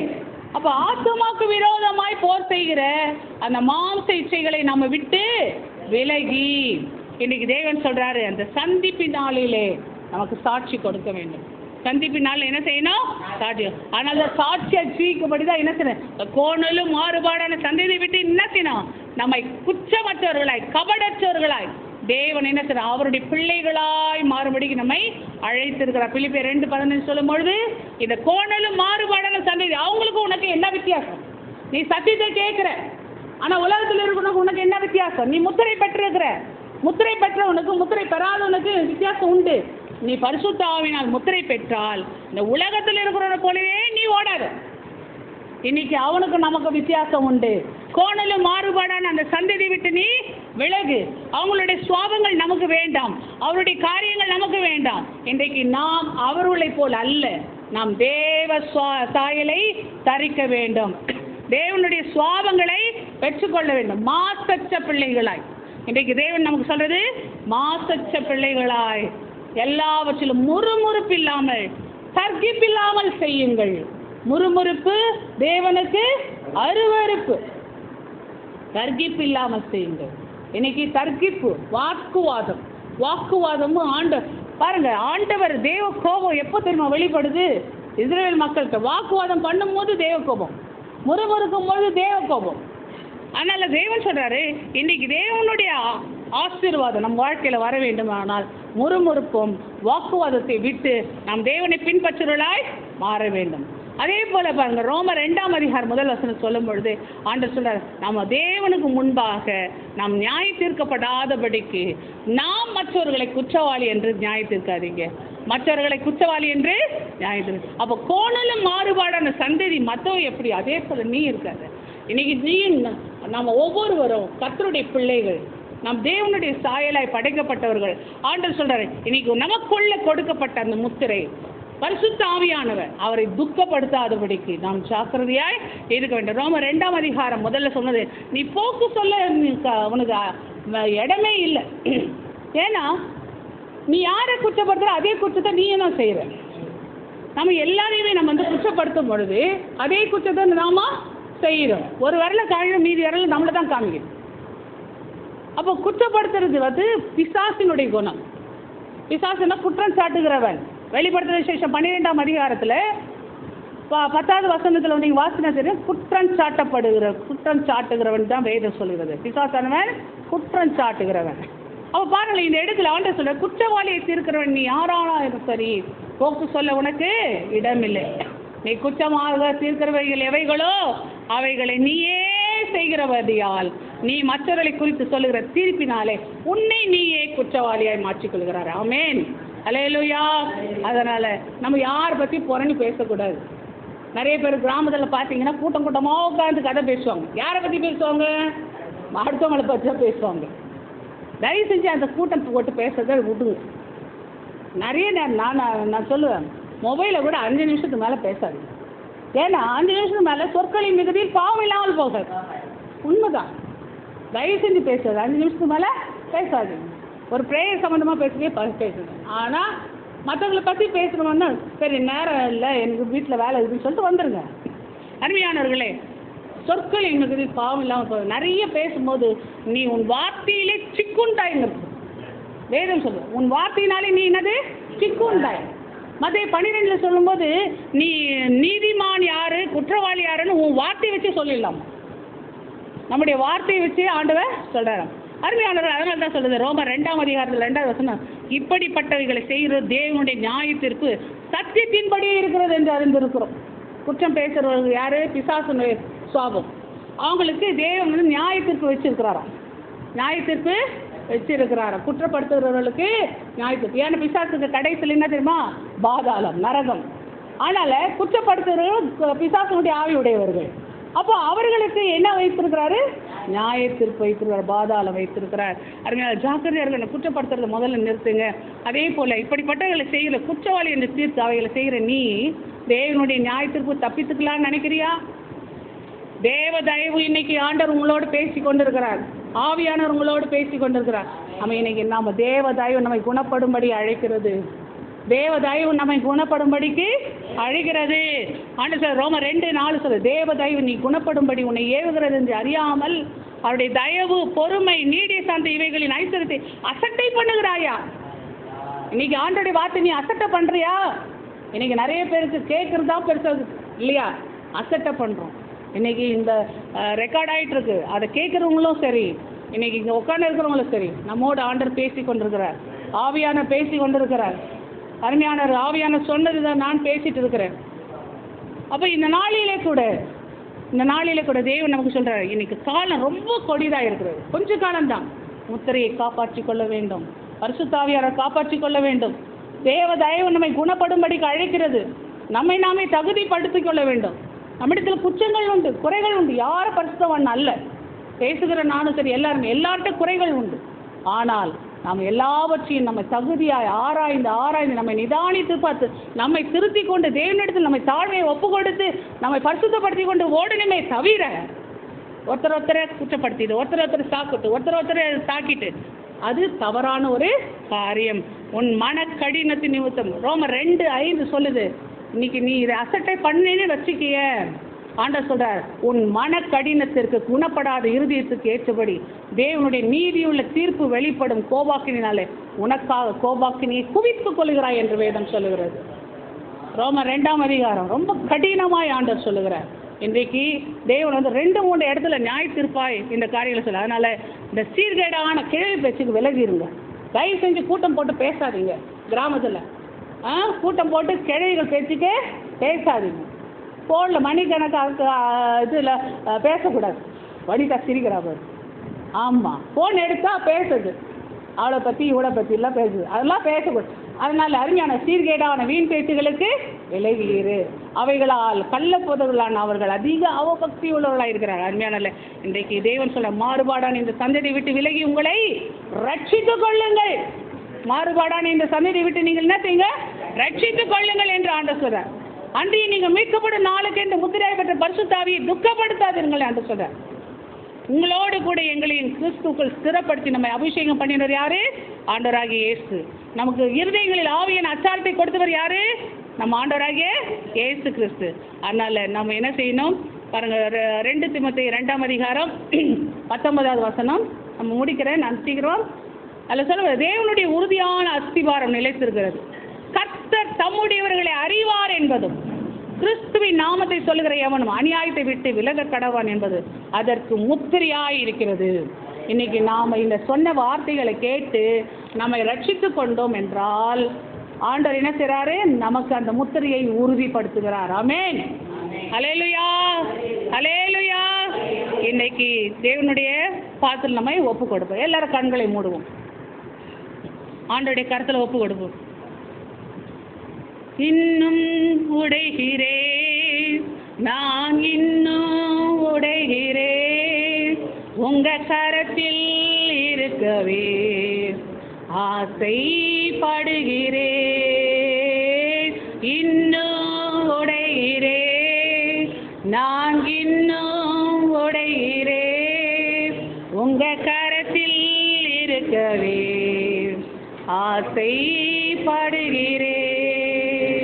குயவனே நீர் என்னை தொடனுமே, உம் கரம் தினம் என் மேல் படனுமே. குயவனே நீர் என்னை தொடனுமே, உம் கரம் தினம் என் மேல் படனுமே. எவர்களால் மிதிக்கப்பட்டேனோ அவர்களால் மதிக்கப்பட்டேனே, எவர்களால் மிதிக்கப்பட்டேனோ அவர்களால் மதிக்கப்பட்டேனே. இன்னும் உடைகிறேன், நான் இன்னும் உடைகிறேன், உங்க கரத்தில் இருக்கவே நான் ஆசைப்படுகிறேன்.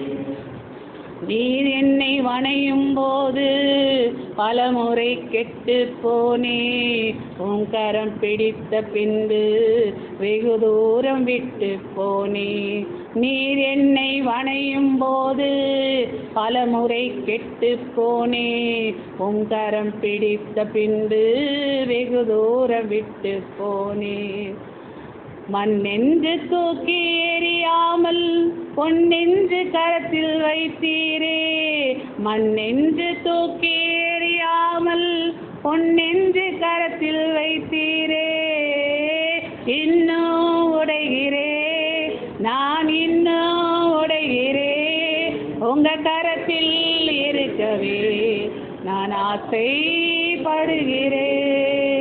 உலகத்தின் பார்வையில் நான் அழுக்காக இருந்தேன் ஐயா, உந்தனின் பார்வையில் மட்டும் அழகாக தெரிந்தேன் ஐயா. உலகத்தின் பார்வையிலே நான் அழுக்காக இருந்தேன் ஐயா, உந்தனின் பார்வையில் மட்டும் அழகாக தெரிந்தேன் ஐயா. அழுக்கென்று தூக்கி எறியாமல் அழகென்று அணைத்து கொண்டீரே, அழுக்கென்று தூக்கி எறியாமல் அழகென்று தூக்கி அணைத்தீரே.